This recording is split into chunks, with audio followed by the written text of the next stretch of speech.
ओम नमो भगवते वासुदेवाय नमः। आप सभी का मेरे YouTube चैनल भक्ति सागर में पुनः स्वागत है।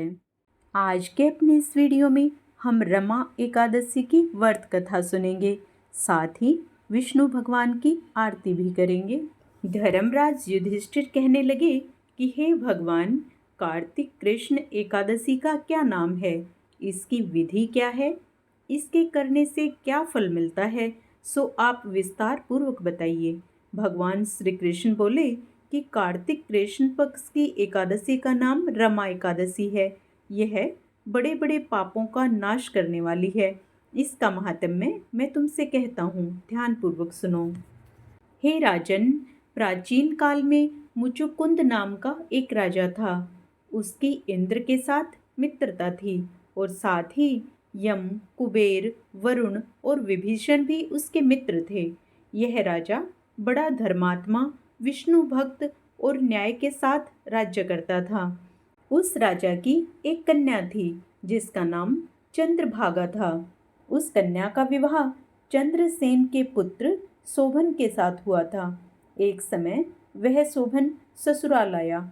उन्हीं दिनों जल्दी ही पुण्यदायिनी एकादशी रमा एकादशी भी आने वाली थी। जब व्रत का दिन समीप आ गया तो चंद्रभागा के मन में अत्यंत सोच उत्पन्न हुआ कि मेरे पति अत्यंत दुर्बल हैं और मेरे पिता की आज्ञा अति कठोर है। दसवीं को राजा ने ढोल बजवाकर सारे राज्य में यह घोषणा करवा दी कि एकादशी को भोजन नहीं करना चाहिए। ढोल की घोषणा सुनते ही शोभन को अत्यंत चिंता हुई और अपनी पत्नी से कहा कि हे प्रिय, अब क्या करना चाहिए? मैं किसी प्रकार भी भूख सहन नहीं कर सकूंगा। ऐसा उपाय बताओ कि जिससे मेरे प्राण बच सकें, अन्यथा मेरे प्राण अवश्य चले जाएंगे। चंद्रभागा कहने लगी कि हे स्वामी, मेरे पिता के राज्य में एकादशी के दिन कोई भी भोजन नहीं करता। हाथी, घोड़ा, ऊंट, बिल्ली, गो आदि भी तृण, अन्न, जल आदि ग्रहण नहीं करते। फिर मनुष्य का तो कहना ही क्या है। यदि आप भोजन करना चाहते हो तो किसी दूसरे स्थान पर चले जाइए, क्योंकि यदि आप यहीं रहना चाहते हैं तो आपको अवश्य व्रत करना पड़ेगा। ऐसा सुनकर शोभन कहने लगा कि हे प्रिय, मैं अवश्य व्रत करूंगा। जो भाग्य में होगा वो देखा जाएगा। इस प्रकार से विचार कर शोभन ने व्रत रख लिया और वह भूख व प्यास से अत्यंत पीड़ित होने लगा। जब सूर्य नारायण अस्त हो गए और रात्रि को जागरण का समय आया तो वैष्णवों को अत्यंत हर्ष देने वाला था, परंतु शोभन के लिए अत्यंत दुखदायी हुआ। प्रातःकाल होते शोभन के प्राण निकल गए। तब राजा ने सुगंधित काष्ठ से उसका दाह संस्कार करवाया, परंतु चंद्रभागा ने अपने पिता की आज्ञा से अपने शरीर को दग्ध नहीं किया और शोभन की अंत्येष्टि क्रिया के बाद अपने पिता के घर में ही रहने लगी। रमा एकादशी के प्रभाव से शोभन को मंद्राचल पर्वत पर धन धान्य से युक्त तथा शत्रुओं से रहित एक सुंदर देवपुर प्राप्त हुआ। वह अत्यंत सुंदर रतन, वैदुर्ण्यमणि जड़ित स्वर्ण के खंभों पर निर्मित अनेक प्रकार की स्फटिक मणियों से सुशोभित भवन में बहुमूल्य वस्त्राभूषणों तथा छत्र व चंवर से विभूषित गंधर्व और अप्सराओं से युक्त सिंहासन पर आरूढ़ ऐसा शोभायमान होता था मानो दूसरा इंद्र विराजमान हो। एक समय मुचुकुंद नगर में रहने वाले एक सोम शर्मा नामक ब्राह्मण तीर्थ यात्रा करता हुआ घूमता घूमता उधर जा निकला और उसने शोभन को पहचान कर कि यह तो राजा का जमाई शोभन है, उसके निकट गया। शोभन भी उसे पहचान कर अपने आसन से उठकर उसके पास आया और प्रणाम आदि करके कुशल प्रसन्न किया। ब्राह्मण ने कहा कि राजा मुचुकुंद और आपकी पत्नी कुशल से हैं। नगर में भी सब प्रकार से कुशल हैं, परंतु हे राजन, हमें आश्चर्य हो रहा है। आप अपना वृत्तांत कहिए कि ऐसा सुंदर नगर जो न कभी देखा न सुना आपको कैसे प्राप्त हुआ। तब शोभन बोला कि कार्तिक कृष्ण की रमा एकादशी का व्रत करने से मुझे यह नगर प्राप्त हुआ, परंतु यह अस्थिर है। यह स्थिर हो जाए ऐसा उपाय कीजिए। ब्राह्मण कहने लगा कि हे राजन, यह स्थिर क्यों नहीं है और कैसे स्थिर हो सकता है, आप बताइए। फिर मैं अवश्यमेव वह उपाय करूँगा। मेरी इस बात को आप मिथ्या न समझिए।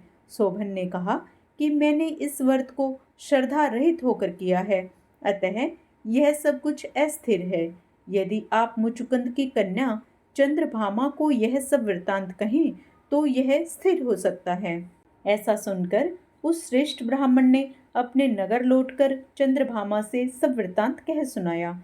ब्राह्मण के वचन सुनकर चंद्रभागा बड़ी प्रसन्नता से ब्राह्मण से कहने लगी, हे ब्राह्मण, यह सब बातें आपने प्रत्यक्ष देखी हैं या स्वप्न की बातें कर रहे हैं?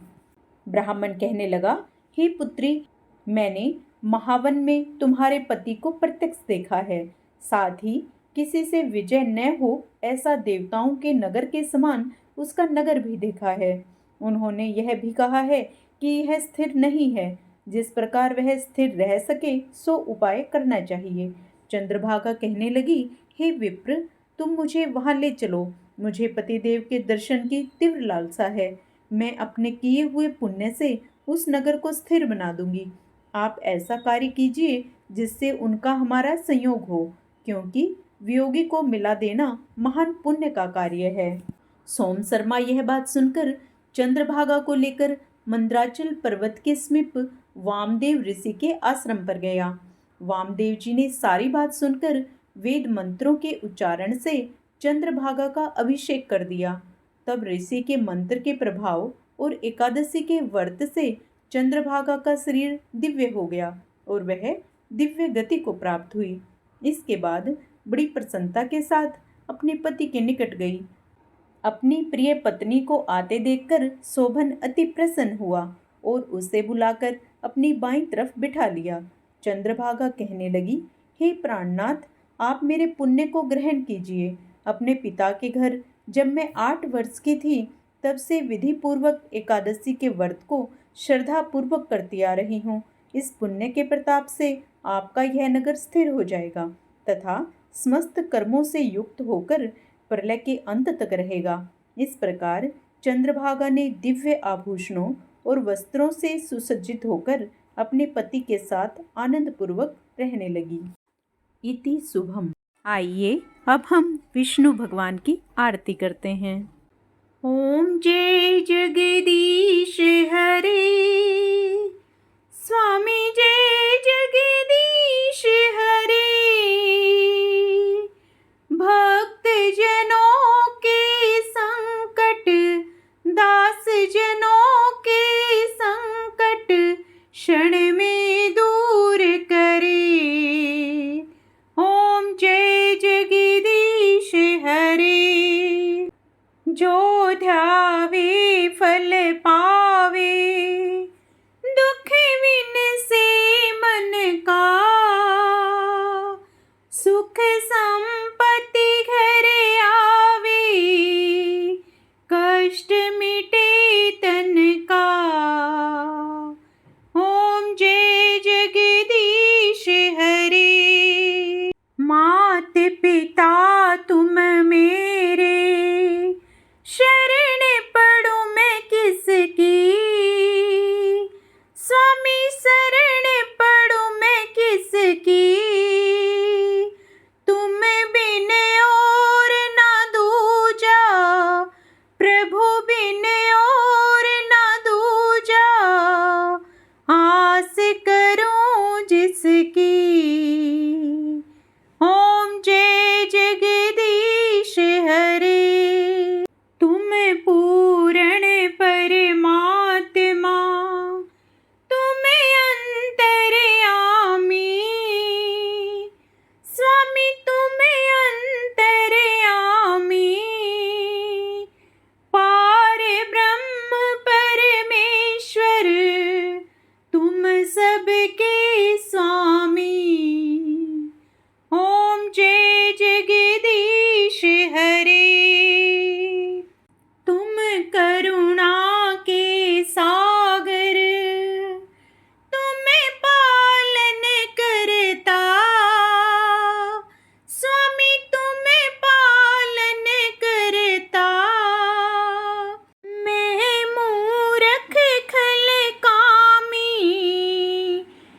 कृपया करो भरता। ओम जय जगदीश हरे। मैं हो एक अगोचर सबके प्राणपति। स्वामी सबके रक्षपति।